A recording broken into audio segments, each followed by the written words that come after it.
अस्सलामुअलैकुम dear students, उम्मीद करता हूँ आप सब दोस्त खैरियत से होंगे, ठीक ठाक होंगे। डियर स्टूडेंट्स, आज की इस वीडियो में हम BSN 6 सेमेस्टर के सब्जेक्ट मेंटल हेल्थ नर्सिंग के यूनिट नंबर 2 के सेक्शन C, जो कि हमारे साथ मेंटल हेल्थ असेसमेंट है, इसको आज हम डिस्कस करेंगे और इसको समझने की कोशिश करेंगे। डियर स्टूडेंट, टॉपिक को स्टार्ट करने से पहले तमाम दोस्तों से गुजारिश है कि चैनल को सब्सक्राइब करें और बेल आइकन को दबाएं ताकि नए वीडियोस की नोटिफिकेशन आप सब दोस्तों को टाइम पर मिल सके। तो डियर स्टूडेंट, स्टार्ट करते हैं। जैसे कि आप सब दोस्तों को पता है कि असेसमेंट जो है ये हमारे साथ नर्सिंग प्रोसेस का सबसे पहला स्टेप है, ठीक है, और बहुत ही इम्पोर्टेंट स्टेप है। विदाउट असेसमेंट हमारे साथ नर्सिंग प्रोसेस जो है ये इनकम्प्लीट रहता है। चाहे हम जितनी भी डायग्नोसिस कर ले, चाहे हम जितनी भी नर्सिंग इंटरवेंशन कर ले, जितनी भी हम ट्रीटमेंट दे दे, तो वो सब बेकार होगा क्योंकि हमने असेसमेंट नहीं किया होगा। असेसमेंट जो है ये हमारे साथ एक बेसिक प्रोसेस होता है नर्सिंग प्रोसेस का, ठीक है। सो इसको स्टार्ट करते हैं। Assessment is the first step of the nursing process. जैसे कि मैंने आपको कहा कि नर्सिंग प्रोसेस का जो सबसे पहला और बेसिक स्टेप है वो है assessment, and involve the collection, organisation and analysis of information about the client health. Assessment में हम क्या करते हैं? असेसमेंट में हम अपने क्लाइंट के हेल्थ से रिलेटेड इंफॉर्मेशन को कलेक्ट करते हैं। जब उस इंफॉर्मेशन को हम जमा कर लेते हैं तो उसको एक ख़ास अरेंजमेंट में, एक सीक्वेंस के साथ उसको हम क्या करते हैं? अरेंज करते हैं, और अरेंज करने के बाद फिर हम उस पर एनालिसिस करते हैं, उस पर इंटरप्रिटेशन करते हैं, सोच विचार करते हैं और अपने क्लाइंट की जो कंडीशन है उसको समझने की कोशिश करते हैं, ठीक है। तो ये पूरा जो अमल होता है ये हमारे साथ असेसमेंट में होता है, ठीक है। The purpose of the psychosocial assessment is to construct a picture of the client current emotional state, mental capacity and behavioural functions. अब हम जो साइकोसोशल असेसमेंट करते हैं, ठीक है, तो साइकोसोशल असेसमेंट करने का बुनियादी मकसद ये होता है कि हम अपने क्लाइंट की जो करंट कंडीशन है, जिसमें हमारे साथ उसके जितने इमोशनल स्टेट है या इमोशनल हालात है, उसकी जितनी मेंटल कैपेसिटी है, मतलब जहनी तौर पर उसमें जितनी सलाहियतें मौजूद होती है, ठीक है, उसको हम चेक करते हैं। और इसके साथ साथ उसके जो बिहेवियरल फंक्शन है, ठीक है, किस तरह से वो लोगों के साथ इंटरेक्शन कर रहा है, किस तरह से लोगों के साथ वो उठता है, बैठता है, बातचीत करता है, तो ये सारी चीज़ें हम चेक करने के लिए हम अपने क्लाइंट की साइकोसोशल असेसमेंट करते हैं, ठीक है। This assessment serve as the basis for developing a plan of care to meet the client needs. Dear students, अब हम यहाँ पर साइकोसोशल असेसमेंट कर रहे हैं तो जाहिर बात है इसका भी हमारे साथ एक मकसद है, एक ख़ास गोल के लिए हम साइकोसोशल असेसमेंट करते हैं। और इस साइकोसोशल असेसमेंट का जो ख़ास मकसद है वो यही होता है कि इस असेसमेंट के ज़रिए हम अपने क्लाइंट्स की जितनी भी ज़रूरियात है, जितनी भी चीज़ों की ज़रूरत होती है, हमारे क्लाइंट को जितनी भी ट्रीटमेंट की ज़रूरत होती है, तो उस ट्रीटमेंट के बारे में फिर हम क्या करते हैं? इस साइकोसोशल असेसमेंट के ज़रिए एक ख़ास प्लान बनाते हैं, ठीक है, और उस प्लान के मुताबिक फिर हम अपने क्लाइंट्स की जो ज़रूरियात है, जो कि सेहत से रिलेटेड हो या उसके सोशल इंटरेक्शन से रिलेटेड हो या उसके फैमिली से रिलेटेड जितने भी चीज़ें होती है, तो उसको हम क्या करते हैं? उसको हम मैनेज करते हैं। The assessment is also a clinical baseline used to evaluate the effectiveness of treatment and intervention or a measures of the client progress. अब हम जब असेसमेंट करते हैं तो इस असेसमेंट से हमें एक फ़ायदा ये भी होता है कि इस असेसमेंट के ज़रिए हम अपने ट्रीटमेंट की इवैल्यूएशन करते हैं। ट्रीटमेंट की इवैल्यूएशन से मुराद ये है कि जब हम ट्रीटमेंट दे रहे होते हैं और इस दौरान हम असेसमेंट भी करते हैं तो हमें पता चलता है कि आया हमारी जो ट्रीटमेंट है जो हम अपने क्लाइंट्स को प्रोवाइड कर रहे हैं, आया इसकी कोई असरात हमारे क्लाइंट पर पड़ रहे हैं या नहीं, हमारे क्लाइंट की जो कंडीशन है वो इस ट्रीटमेंट से ठीक हो रही है या नहीं, उसी तरह से है, ठीक है। तो इसका भी हमें जो है असेसमेंट के ज़रिए पता चलता है। और इसके साथ साथ हम ये जान लेते हैं कि हमारी जो क्लाइंट की जो कंडीशन है उसमें बेहतरी आ रही है या नहीं। तो असेसमेंट का एक फ़ायदा हमें ये भी होता है, ठीक है, कि हमें अपने ट्रीटमेंट का भी पता चल जाता है कि हमारा ट्रीटमेंट जो है वो इफ़ेक्टिव है या नहीं और हमारे क्लाइंट की कंडीशन में बेहतरी आ रही है या नहीं। डियर स्टूडेंट्स, आ जाते हैं फैक्टर इन्फ्लुएंसिंग द असेसमेंट। अब वो कौन सी चीज़ें हैं जो कि हमारे असेसमेंट पर असर जो है वो डाल सकती है, मतलब हमारे असेसमेंट को जो है वो इफ़ेक्ट कर सकती है, उसकी जो इफ़ेक्टिवनेस है उसको ख़राब कर सकती है। तो सबसे पहली बात इसमें हमारे साथ क्लाइंट की पार्टिसिपेशन। जब भी हम कोई असेसमेंट करते हैं तो असेसमेंट को कंप्लीट बनाने में क्लाइंट की जो पार्टिसिपेशन है वो बहुत इम्पोर्टेंट रोल प्ले करती है, क्योंकि असेसमेंट जो है ये असल में हमारे साथ टू साइड कम्युनिकेशन होती है। ठीक है, मतलब नर्स और क्लाइंट के दरमियान जो है एक कम्युनिकेशन, एक बातचीत की प्रोसेस होती है, जिसके ज़रिए जो है नर्स क्या करता है, अपने क्लाइंट से इंफॉर्मेशन को कलेक्ट करता है एक प्रॉपर कम्युनिकेशन स्किल्स के ज़रिए। और वो स्किल्स मैंने आपको इस यूनिट के सेक्शन ए में जो है आप दोस्तों के साथ काफ़ी डिटेल के साथ डिस्कस किया हुआ है, आप उसको देख सकते हैं। ठीक है, सो client participation A true and complete psychosocial assessment require active client participation। अगर हम चाहते हैं कि हमारी जो असेसमेंट है ये मुकम्मल हो और बिल्कुल ठीक हो, तो इसके लिए चाहिए है कि हमारा जो क्लाइंट है वो कम्युनिकेशन के दौरान या असेसमेंट के दौरान हमारा जो है भरपूर साथ दे और हमारे साथ कोऑपरेट करे असेसमेंट के दौरान। ठीक है, if the client is unable और अनविलिंग टू पार्टिसिपेट, अगर हमारा क्लाइंट जो है वो नहीं चाहता कि वो हमारे साथ असेसमेंट में पार्टिसिपेट करे, some areas of the assessment will be incomplete और वेग, तो फिर असेसमेंट के कुछ पार्ट, कुछ हिस्से जो है वो नामुकम्मल रह जाएंगे और हमारे साथ जो इंफॉर्मेशन आएगी वो नामुकम्मल इंफॉर्मेशन होगी। ठीक है, the nurse may need to have several contacts with such clients to complete the assessment, और ऐसे क्लाइंट के साथ फिर जो असेसमेंट प्रोसेस होता है उसको मुकम्मल करने के लिए फिर हमें बार बार जो है मुलाकातें करनी पड़ती है, बार बार उनके साथ जो है मीटिंग करना पड़ती है। ठीक है, क्योंकि वो जो है एक टाइम पर जो है हमें मुकम्मल इंफॉर्मेशन नहीं देना चाहता और वो बोर होता है। ठीक है, तो इस वजह से फिर हमें अपने क्लाइंट के साथ जो है बार बार मीटिंग करना पड़ता है और अपनी जो असेसमेंट प्रोसेस है उसको मुकम्मल इस तरीके से फिर हम करते हैं। ठीक है, तो बुनियादी मकसद असेसमेंट का ये है कि जब भी हम असेसमेंट करते हैं तो इसके लिए ज़रूरी है कि हम अपने क्लाइंट के साथ ऐसे अंदाज में बातचीत करें, ऐसे कम्युनिकेशन स्किल्स को अपनाएं जिससे हमारा क्लाइंट जो है वो अनकंफर्टेबल जो है वो फील ना करे और इसके साथ साथ जो है वो रिलैक्स रहे और बोर ना हो। इससे फिर ये होगा कि हमारा जो क्लाइंट है वो हमारे साथ मुकम्मल कोऑपरेशन करेगा, इसके साथ साथ जो असेसमेंट प्रोसेस है वो फिर आसानी से मुकम्मल होगा और हमारे साथ जो इन्फॉर्मेशन है तो वो भी फिर कंप्लीट इन्फॉर्मेशन हमें मिलेगी। ठीक है, सो क्लाइंट पार्टिसिपेशन जो है ये बहुत ज़्यादा ज़रूरी होती है असेसमेंट को मुकम्मल बनाने के लिए। इसके बाद हमारे साथ जो दूसरा फैक्टर है, ठीक है, वो है client ability to understand. Dear students, बहुत सारी जगहों पर मैंने ख़ुद भी ये ऑब्ज़र्व किया हुआ है कि हॉस्पिटल में मैंने ऑब्ज़र्व किया हुआ है कि बाज़ जो फीमेल नर्सेज होते हैं, मैं स्पेशली फ़ीमेल्स नर्सेज को इसलिए कह रहा हूँ कि फ़ीमेल नर्सेज जो है बाज़ औक़ात बहुत जल्दी जो है ड्यूरिंग अपनी ड्यूटी के दौरान बहुत जल्दी गुस्सा हो जाती है या बोर हो जाती है, जिसकी वजह से वो सारी गुस्सा या बोरियत जो है वो अपने क्लाइंट्स पर उतारते हैं और गुस्से के साथ जो है वो बात करते हैं या ऐसी अंदाज में ऐसी कम्युनिकेशन लैंग्वेज को यूज़ करते हैं जिससे उनका क्लाइंट जो है वो कंफ्यूज रहता है, वो समझ नहीं पाता कि मेरा जो नर्स है या जो डॉक्टर है वो मुझे क्या कहना चाहती है, क्या पूछना चाह रही है। ठीक है, तो कहने का मतलब ये है कि हमें जो है असेसमेंट के दौरान ऐसे लैंग्वेज को अपनाना चाहिए जो कि उस एरिया का कॉमन लैंग्वेज हो, मतलब वहाँ के लोग जो लैंग्वेज यूज़ करते हैं तो उस लैंग्वेज को इस्तेमाल करना चाहिए।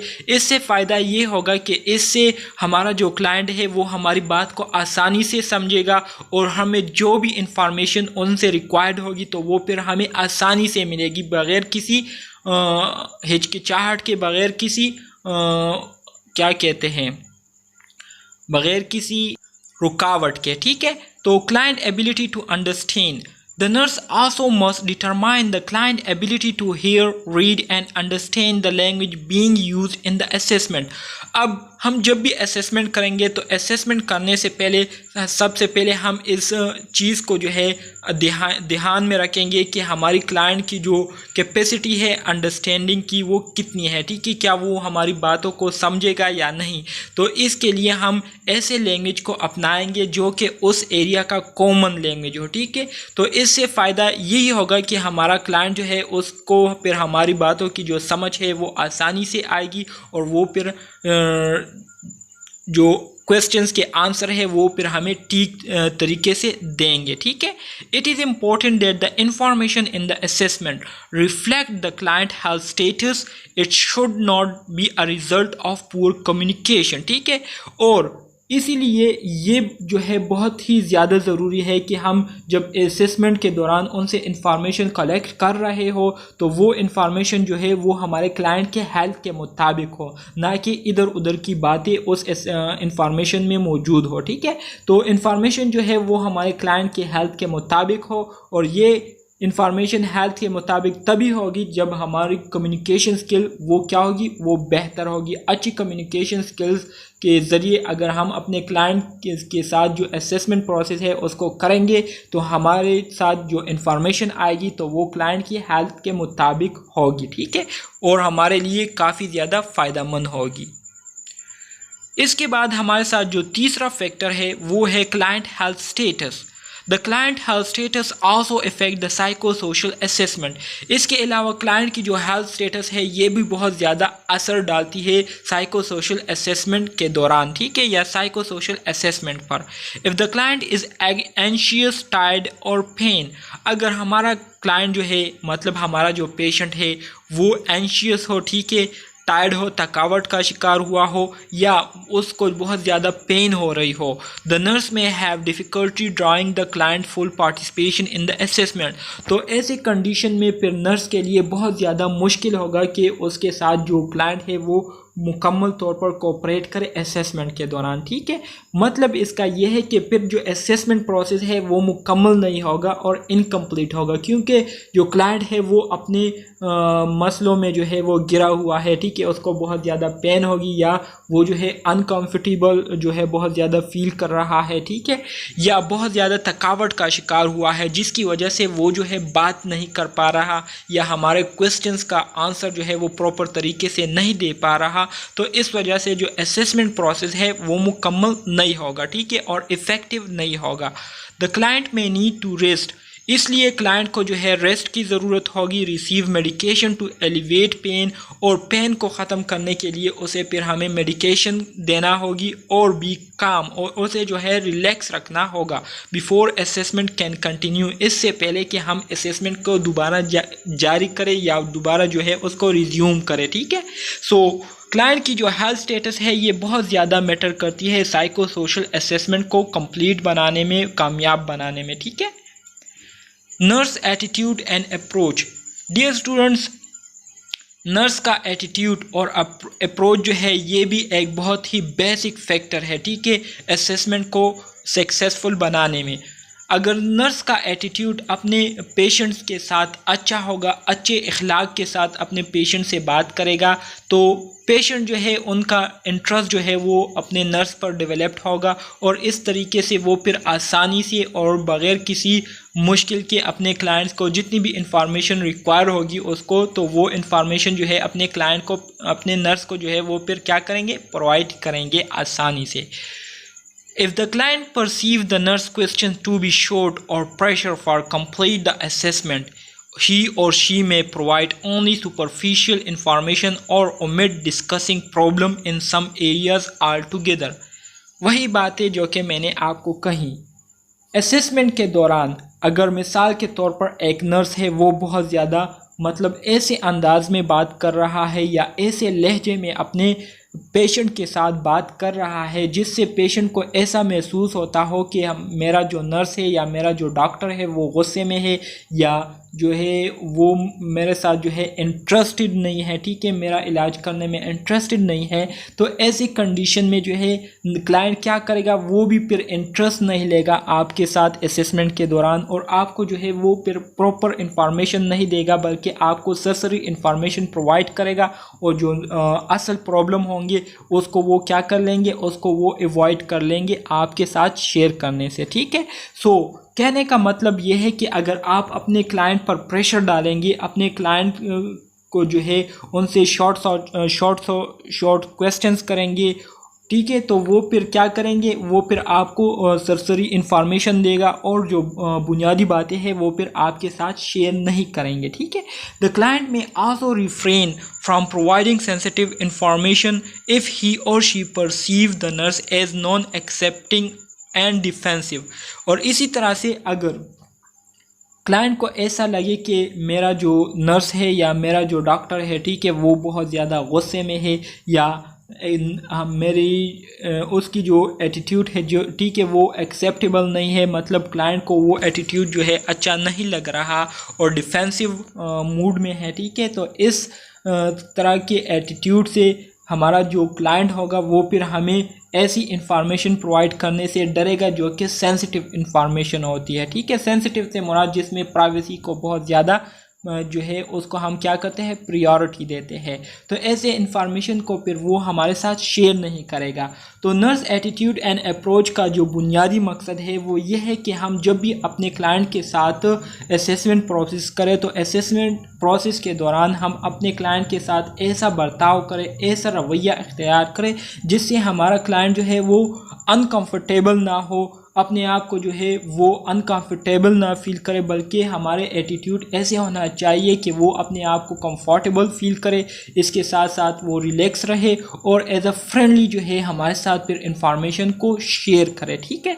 सो नर्स एटीट्यूड जो है ये बहुत ज़्यादा मैटर करती है असेसमेंट को कंप्लीट बनाने में।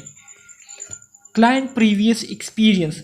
डियर स्टूडेंट्स, आप दोस्तों ने अक्सर ये भी सुना होगा और देखा होगा कि किसी से सुना होगा, देखा होगा कि कुछ लोग कहते हैं कि यार मैं तो उस डॉक्टर के पास गया था, उसका जो रवैया है वो बहुत ज़्यादा ख़राब था, और मेरे साथ इस लहजे में उसने मेरे साथ बातें की है और बस फजूल आंसर जवाब मुझे देता था। मैंने उससे क्वेश्चन भी किए, लेकिन उस डॉक्टर ने मुझे अपने क्वेश्चन के जवाब भी देने पसंद नहीं किए। मतलब क्लाइंट्स क्या करते हैं, क्लाइंट्स का जो ट्रस्ट है वो डॉक्टर से, नर्सिस से हट जाता है, ठीक है। वो डॉक्टर और नर्सिस से फिर अपनी जो प्रॉब्लम है वो शेयर नहीं करना चाहते। क्यों नहीं करना चाहते? क्योंकि क्लाइंट ने इससे पहले जो एक्सपीरियंस किए हुए हैं, मतलब पहले जब वो डॉक्टर के पास गया था या किसी नर्स के साथ उसका जो है आमना सामना हुआ था, तो उस दौरान उसने जो है बहुत ज़्यादा जो है अनकंफर्टेबल फील किया था डॉक्टर या नर्स के एटीट्यूड की वजह से, ठीक है। कैसे अनकंफर्टेबल फील किया था? अभी जो मैंने आपको कहा कि हो सकता है कि उसको डॉक्टर या नर्स से बहुत ज़्यादा शिकायत हो, तो उस शिकायत के बिना पर वो क्या करेगा, हो सकता है वो आपको इन्फॉर्मेशन प्रोवाइड ना करे। तो ऐसी कंडीशन में आपका काम ये होगा कि आप उनके साथ ऐसा रवैया इख्तियार करें कि उसकी जो प्रीवियस एक्सपीरियंसेस है, जो प्रीवियस ख्यालात है डॉक्टर और नर्सिस के बारे में, वो बिल्कुल ख़त्म हो जाए, ठीक है। और वो आपके साथ एज अ फ्रेंडली जो है फिर इंफॉर्मेशन को आसानी से शेयर करे, उसका जो ट्रस्ट है वो आप पर डेवलप्ड हो जाए। तो आपने जो है अपने क्लाइंट की जो प्रीवियस एक्सपीरियंसेस है, प्रीवियस शिकायत है, उसको एक प्रॉपर तरीके से ख़त्म करने हैं, ठीक है। If the client is reluctant to seek treatment or has had previous unsatisfactory experiences with the healthcare system, वही बातें जो कि मैंने आपको अभी कही कि अगर क्लाइंट जो है वो आपसे ट्रीटमेंट जो है वो नहीं करना चाहता, ठीक है, या आपसे ट्रीटमेंट करने में जो है उसको हिचकिचाहट महसूस हो रही है, उसको अनकंफर्टेबल फील हो रही है, या उसके प्रीवियस एक्सपीरियंस जो उसने किए थे उससे उसको जो है तसल्ली बख्श जो रिज़ल्ट है वो ना मिली हो, तो ऐसे हालात में वो क्या करता है, ही और शी में have difficulty in answering question directly. तो उन्हें जो है फिर आपको जवाबात, जब आप उनसे क्वेश्चन करते हैं तो उन क्वेश्चन के जवाबात आपको देने में उनको फिर बहुत ज़्यादा डिफ़िकल्टी होती है, ठीक है, क्योंकि उसने ऑलरेडी प्रीवियस एक्सपीरियंस जो है वो किया होता है, उसको प्रीवियस के जो वाक़यात है उसको याद आते हैं, ठीक है। The nurse must address the client feeling and perception to establish a trusting working relationship before proceeding with the assessment। तो ऐसे कंडीशन में नर्स क्या करेगा, ऐसे कंडीशन में नर्स अपने क्लाइंट के साथ ऐसा कम्युनिकेशन स्किल्स के ज़रिए ऐसी कम्युनिकेशन बातचीत करेगा जिससे उनकी जो पुराने ख्यालात है डॉक्टर्स नर्सिस के बारे में तो वो बिल्कुल चेंज हो जाए, ठीक है, और वो फिर आप पर ट्रस्ट करना शुरू कर दे और आपके साथ काम करना उसको फिर अच्छा लगे, ठीक है। तो ऐसी कंडीशन में फिर आपकी जो असेसमेंट प्रोसेस है वो फिर कंप्लीट होगी। How to conduct an interview. अब हम इंटरव्यू कैसे लेंगे अपने क्लाइंट से, बहुत ही इंपॉर्टेंट है डियर स्टूडेंट्स, इसको गौर से सुने। एनवायरनमेंट, इंटरव्यू को लेने के लिए जो है कुछ फैक्टर है जो कि उसका ख्याल रखना बहुत ज़्यादा ज़रूरी है, और इंटरव्यू को मुकम्मल और कामयाब बनाने के लिए भी वो फैक्टर्स जो है वो बहुत ज़्यादा इम्पोर्टेंट है जो कि मैं आपको अभी बता रहा हूँ। सबसे पहले इन्वायरमेंट की बात करते हैं। Nurse should conduct the assessment in an environment that is comfortable, private and safe for both the client and the nurse. Nurse जब भी अपने क्लाइंट से असेसमेंट करेगा, अपने क्लाइंट की असेसमेंट करेगा, तो असेसमेंट के लिए जो है नर्स एक ऐसे इन्वायरमेंट को सेलेक्ट करेगा जो कि उसके क्लाइंट के लिए जो है कंफर्टेबल हो, सेफ़ हो, प्राइवेट हो, ठीक है, और इसके साथ साथ जो है उन्हें किसी किस्म का ख़तरा महसूस ना हो, ठीक है। An environment that is fairly quiet with few distraction allows the client to give his or her full attention to interview. अब जब हम अपने क्लाइंट को ऐसे इन्वायरमेंट प्रोवाइड करेंगे जो कि वहाँ पर साइलेंस हो, ठीक है, और इसके अलावा ऐसी चीज़ें ना हो जिससे उनकी जो डिस्ट्रैक्शन है वो क्या हो, उनकी जो अटेंशन है वो डिस्ट्रैक्ट हो, तो इससे क्लाइंट क्या करेगा, इससे क्लाइंट जो है अपने आप को कंफर्टेबल फील करेगा और उसकी जो अटेंशन है, उसका जो ध्यान है वो पूरा इंटरव्यू की तरफ होगा और आपकी जो इंटरव्यू होगी वो फिर इफ़ेक्टिव होगी, ठीक है। Conducting the interview in a place such as conference room assures the client that no one will overhear what is being discussed। अब जब हम अपने क्लाइंट से ऐसे एरियाज़ में जो है असेसमेंट करेंगे, ऐसे एरियाज़ में उनसे असेसमेंट कंडक्ट करेंगे, मिसाल के तौर पर अगर हम उनसे कॉन्फ्रेंस रूम में असेसमेंट लें तो कॉन्फ्रेंस रूम में जब असेसमेंट लेंगे तो उन्हें जो है इस बात से तसल्ली मिलेगी कि यहाँ पर कोई और लोग नहीं है जो कि हमारी बातों को सुन रहा हो, ठीक है। तो इस वजह से वो फिर आपके साथ कंफर्टेबल रहेगा, आपके साथ जितनी भी प्राइवेट इंफॉर्मेशन है वो आपके साथ फिर आसानी से शेयर करेगा, ठीक है। The nurse should not choose an isolated location for the interview.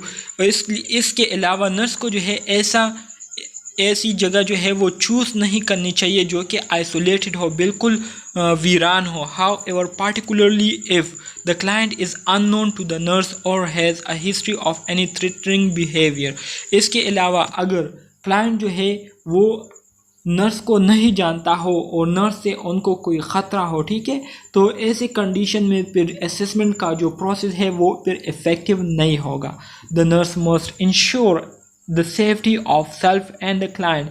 इसलिए नर्स जो है सबसे पहले काम ये करेगा कि वो पहले अपनी और फिर अपने जो पेशेंट है उनकी सेफ्टी को इंश्योर करेगा।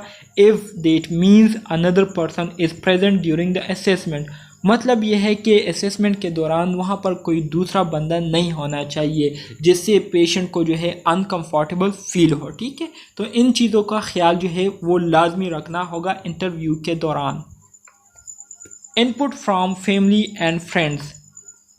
इफ़ फैमिली मेम्बर्स, फ्रेंड्स और केयर गिवर्स हैव अकम्पेन या अकम्पनीड द क्लाइंट, कहते हैं कि अगर पेशेंट के साथ उसके फैमिली मेम्बर्स आए हुए हो या उसके दोस्त जो है आए हुए हो या वो लोग जो कि उनकी केयर कर रहे होते हैं वो आए हो, ठीक है, अपने क्लाइंट्स के साथ।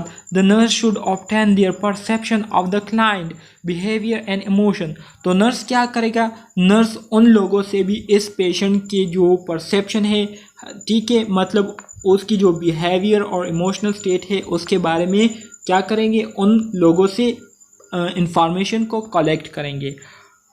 How this is done depend on the situation. और इस काम को हम कैसे करेंगे ये डिपेंड करता है सिचुएशन पर, ठीक है। How to phrase question. अब हमने उनसे क्वेश्चंस कैसे पूछने हैं। The nurse may use open ended question to start the assessment. जब भी हम असेसमेंट को स्टार्ट करेंगे तो असेसमेंट को स्टार्ट करने के लिए हम अपने क्लाइंट से ओपन एंडेड क्वेश्चंस करेंगे, ठीक है। Doing so allow the client to begin as he or she feel comfortable। जब हम इस तरह से करेंगे तो इस तरह करने से हमें ये पता चलेगा कि हमारा जो क्लाइंट है वो हमारे साथ कंफर्टेबल फील कर रहा है या नहीं। And also give the nurse an idea about the client perception of his or her situation. और इससे एक फ़ायदा ये भी होगा कि हमारा जो नर्स है उसको पता चल जाएगा अपने क्लाइंट के बारे में कि वो क्या सोच रहा है या वो किस सिचुएशन में है, ठीक है। Example of open ended question are as follow. हमारे साथ ओपन एंडेड क्वेश्चन के जो एग्जाम्पल है वो मंदरजा झेल है। सबसे पहले हम क्वेश्चन करेंगे what brings you here today. आप आज यहाँ पर किस लिए आए हैं या किस वजह से आप हॉस्पिटल आए हुए हैं। ये हमारे साथ एक ओपन एंडेड क्वेश्चन हो गया। Tell me what has been happening to you. क्या आप मुझे बता सकते हैं कि आपके साथ क्या हो रहा है, ठीक है, आप क्या फील कर रहे हैं, क्या महसूस कर रहे हैं, क्या तकलीफ़ है आपको, ठीक है। तो ये एक ओपन एंडेड क्वेश्चन है। How can we help you. हम कैसे आपकी मदद कर सकते हैं, ठीक है। तो ये हमारे साथ ओपन एंडेड क्वेश्चंस की एग्जांपल है। इस तरह के क्वेश्चन करने से जो असेसमेंट प्रोसेस है उसकी शुरुआत हो जाती है, ठीक है। और इससे हमें पता भी चल जाता है कि हमारा जो पेशेंट है वो हमारे साथ कंफर्टेबल है या नहीं, ठीक है, हमारे साथ इंफॉर्मेशन को शेयर करना चाहता है या नहीं, ठीक है। If the client cannot organize his or her thoughts or has difficulty in answering open-ended question, अगर बाज़ औक़ात ऐसी क्लाइंट आते हैं जब हम उनसे ऐसे क्वेश्चन करते हैं तो उन्हें आइडिया नहीं होता और उन्हें जो है वो तरीका नहीं आता कि किस तरह से मैं अपने जो फीलिंग्स है, अपने जो प्रॉब्लम है अपने डॉक्टर के साथ किस तरह से शेयर करूं, किस तरह से मैं अपने डॉक्टर को अपनी फीलिंग्स, अपने प्रॉब्लम्स बताऊं, ठीक है। तो ऐसी कंडीशन में हम क्या करेंगे, the nurse may need to use more direct question to obtain information. तो ऐसी कंडीशन में फिर नर्स या डॉक्टर को चाहिए कि वो फिर मज़ीद डायरेक्ट क्वेश्चन जो है अपने क्लाइंट से, अपने पेशेंट से करे इंफॉर्मेशन को हासिल करने के लिए। Question need to be clear, simple and focus on one specific behaviour or symptom. और जो क्वेश्चन हम करेंगे तो उन क्वेश्चंस का जो है वो क्लियर होना ज़रूरी है, सिंपल होना ज़रूरी है। क्लियर से मुराद वाज़े अल्फाज में हो, सिंपल से मुराद आसान अल्फाज में हो, ऐसे अल्फाज हो जिसको हमारा जो पेशेंट है वो समझता हो, उन अल्फाज को वो बआसानी से समझता हो, उनके मतलब को समझता हो, ठीक है। और एक ख़ास चीज़ पर हो, ठीक है, एक ख़ास चीज़ से रिलेटेड क्वेश्चन हो। They should not cause the client to remember several thing at once. और ऐसे कभी भी नहीं करना चाहिए जिससे हमारा क्लाइंट जो है एक ही टाइम पर बहुत सारी चीज़ों को क्या करे, बहुत सारी चीज़ों को वो याद करे और बहुत सारी चीज़ों के बारे में वो सोचने लगे। The following example of focus और क्लोज एंडेड क्वेश्चन। फोकस और क्लोज एंडेड क्वेश्चन के जो मदरजेल एग्जाम्पल है वो आपके सामने दिए गए हैं। How many hours did you sleep last night. कल रात को आप कितने घंटों के लिए सोए हुए थे। ये हमारे साथ एक क्लोज एंडेड क्वेश्चन है, ठीक है। How you been thinking about suicide. Have you been thinking about suicide. क्या आपने कभी खुदकुशी के बारे में सोचा है, ठीक है। ये भी हमारे साथ एक क्लोज एंडेड क्वेश्चन है, ठीक है। How many meals a day do you eat. आप दिन में कितनी दफ़ा खाना खाते हैं। तो ये भी एक एग्जाम्पल है हमारे साथ क्लोज एंडेड क्वेश्चन की, ठीक है। The nurse should use a non-judgmental tone and language, particularly when asking about sensitive information such as drug or alcohol use.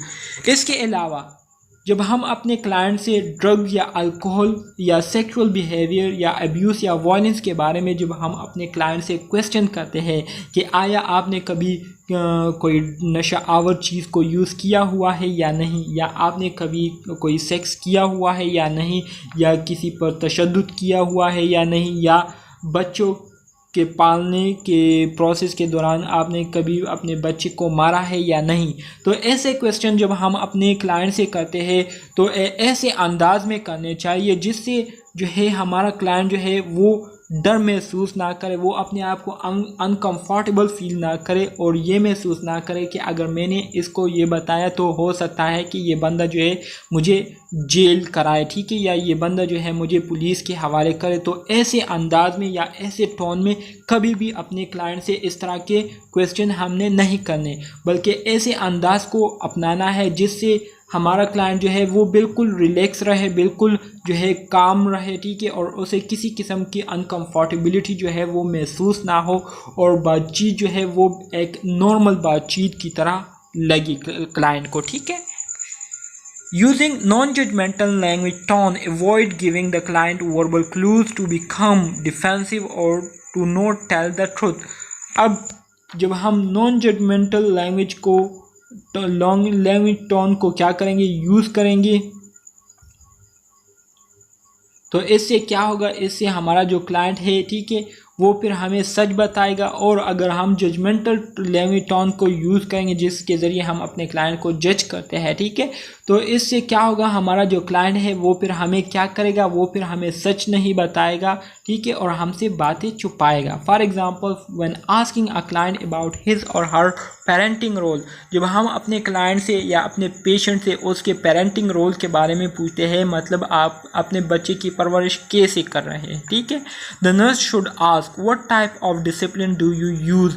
तो नर्स को चाहिए कि वो अपने पेशेंट से इस तरह के सवालात करें कि आप अपने बच्चे की परवरिश के लिए कौन सा तरीका अपनाते हैं, ठीक है, मतलब आप किस तरह से अपने बच्चों का ख्याल रखते हैं। तो ये एक बहुत ही सिंपल और एक बेहतर तरीके से एक क्वेश्चन हो गया जो कि नर्स के लिए भी ठीक होता है और पेशेंट के लिए भी ठीक होता है। पेशेंट इससे अनकंफर्टेबल फील नहीं करता।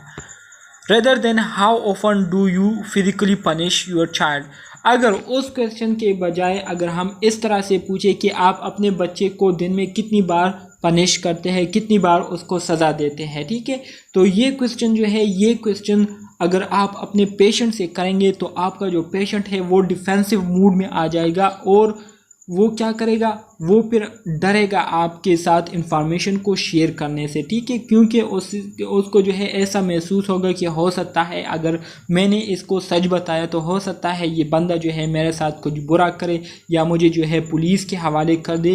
तो ऐसे क्वेश्चंस कभी भी नहीं करने चाहिए।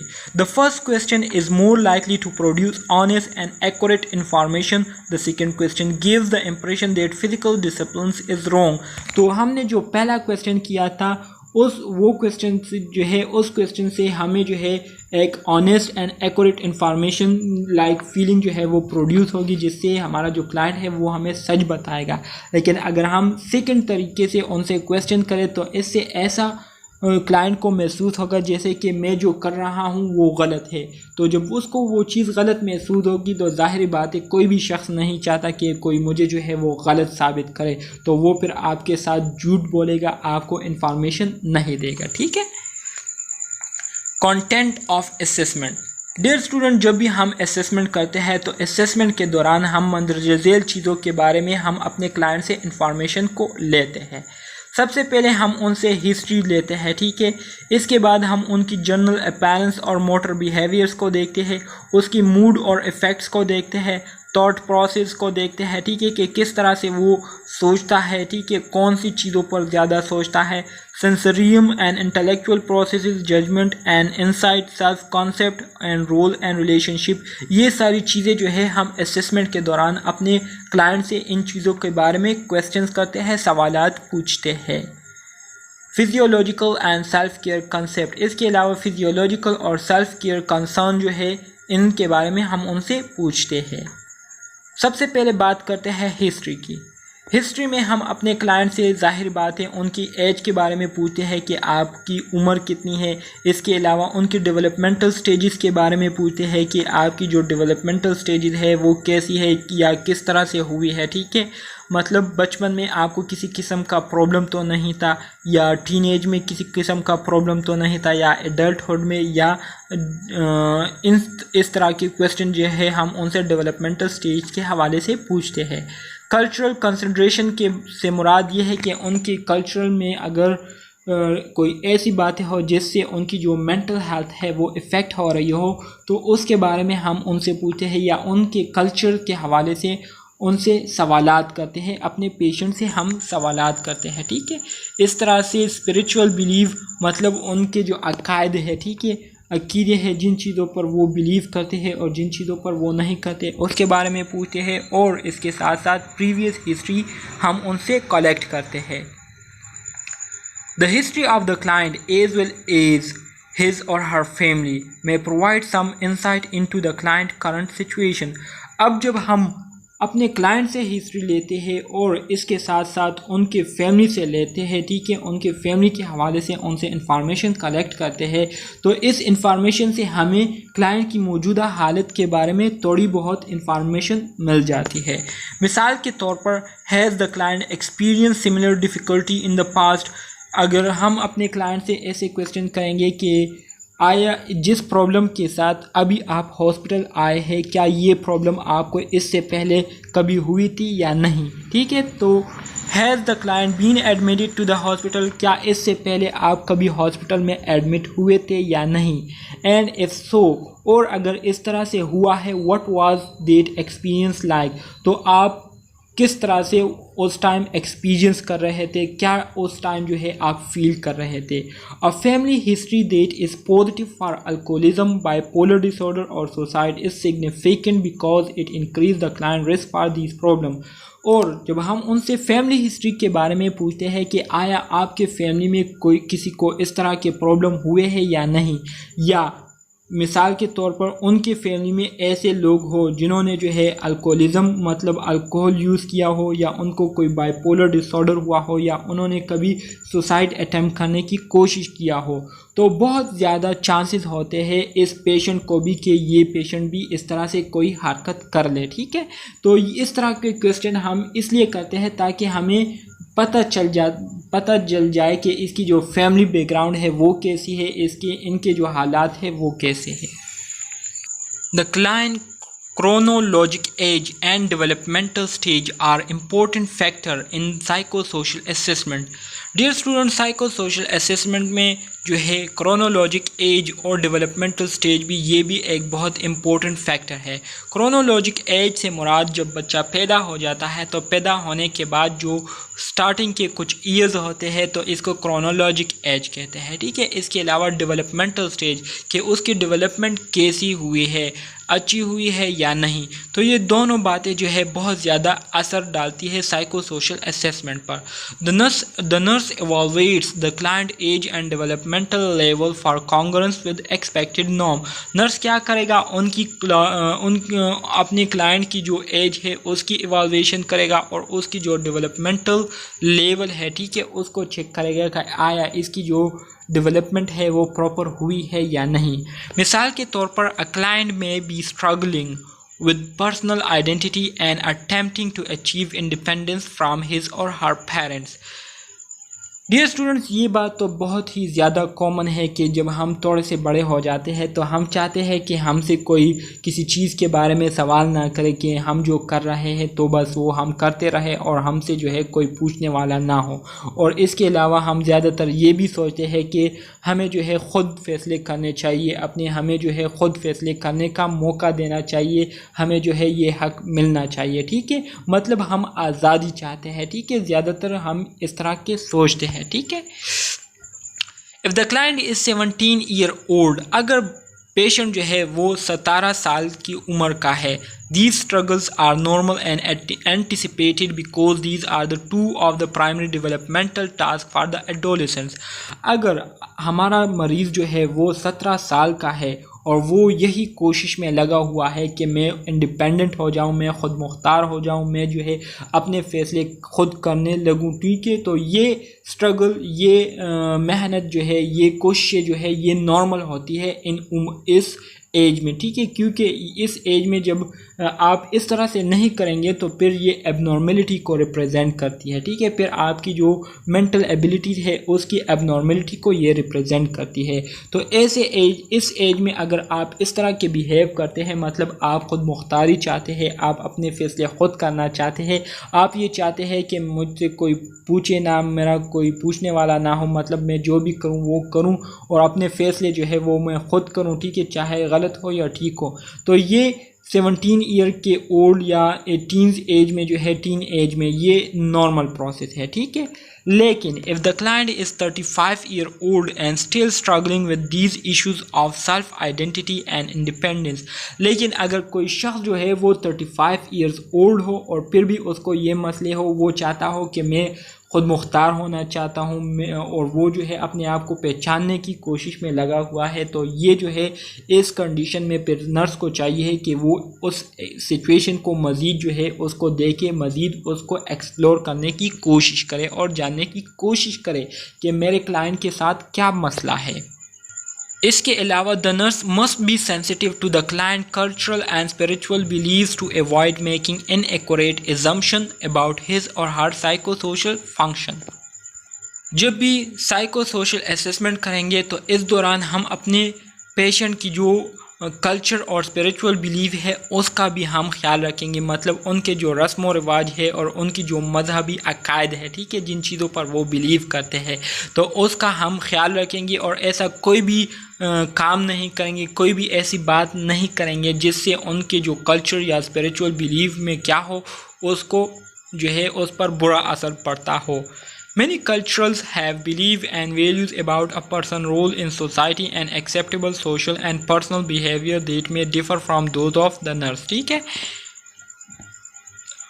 Western culture generally expect that as a person reaches adulthood, जो वेस्टर्न कल्चर है, मगरबी जो कल्चर है, वो ये एक्सपेक्ट करते हैं कि जब बंदा जो है वो एडल्ट हो जाता है, ही or she become financially independent, तो वो फाइनेंशियली तौर पर इंडिपेंडेंट हो जाते हैं, ख़ुद मुख्तार हो जाते हैं। मिसाल के तौर पर आप दोस्तों ने सुना होगा कि वेस्टर्न कंट्रीज़ में मुराद अमेरिका हो गया, कनाडा हो गया, ठीक है, ये वेस्टर्न कंट्रीज़ है, मतलब मगरबी ममालिक जितने भी हैं हमारे साथ, ठीक है।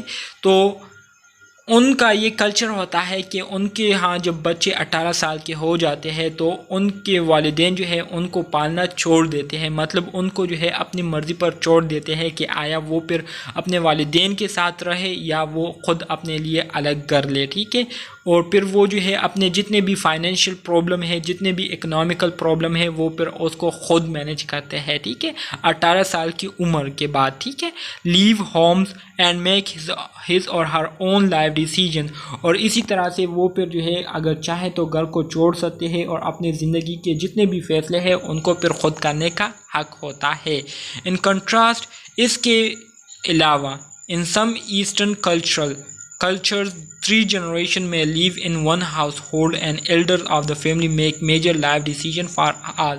लेकिन इसके अगर ऑपोजिट हम अपने कल्चर्स को देखें, मुस्लिम कंट्रीज़ में देखें, मुस्लिम ममालिक में ये ज़्यादातर होता है। ठीक है, और बहुत ही ज़बरदस्त सिस्टम है ये। ठीक है, कि यहाँ पर हमारे 3 नस्लों की जो डिसीजन है वो हमारे घर का एक सरबराह करता है। मिसाल के तौर पर मेरे वालिदैन हैं, ठीक है, वो मुझे भी पाल रहे हैं, मेरी शादी हो गई, ठीक है, मेरी शादी के बाद फिर भी मेरे फैसले करते हैं।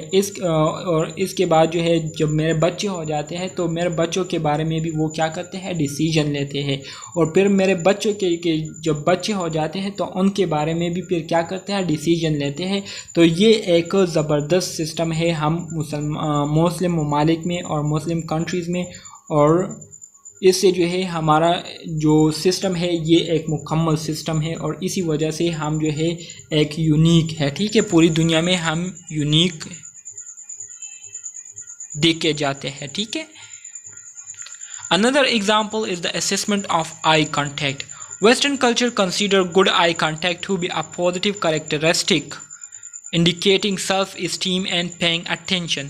इसके अलावा अगर दूसरी एग्जांपल में आपको वेस्टर्न कल्चर की दूं तो वेस्टर्न कल्चर में आई कांटेक्ट या गुड आई कांटेक्ट जो है इसको एक अच्छी आदत जो है वो समझी जाती है और इसको ये तसव्वुर किया जाता है जब आप किसी से बातचीत कर रहे होते हैं और आप उसके साथ आई कांटेक्ट कर रहे होते हैं तो इसका ये मतलब होता है कि वो बंदा जो है आपको सुन रहा है, आपकी बातों में वो इंटरेस्ट ले रहा है, ठीक है। तो इससे वो बंदा जो है वो अपने आप को रिस्पेक्टेड जो है वो समझता है कि मुझे रिस्पेक्ट मिल रही है कि मेरी बात को जो है कोई बंदा जो है इतना गौर से सुन रहा है। People from other culture such as Japan, इसके अलावा दूसरे कल्चर के जो लोग होते हैं जैसे कि जापान के लोग, consider such eye content to be a sign of disrespect. अगर जापान में आप किसी के साथ इस तरह से आई कांटेक्ट कर ले तो वो इसको ऐसे समझते हैं जैसे कि उसकी बेइज्जती किसी ने की हो, ठीक है। डियर स्टूडेंट्स, आज के लिए इतना काफ़ी है। इंशाल्लाह नेक्स्ट लेक्चर में हम सेक्शन सी को इंशाल्लाह कंप्लीट करेंगे। तो मिलते हैं नेक्स्ट लेक्चर में, तब तक के लिए अल्लाह हाफिज़।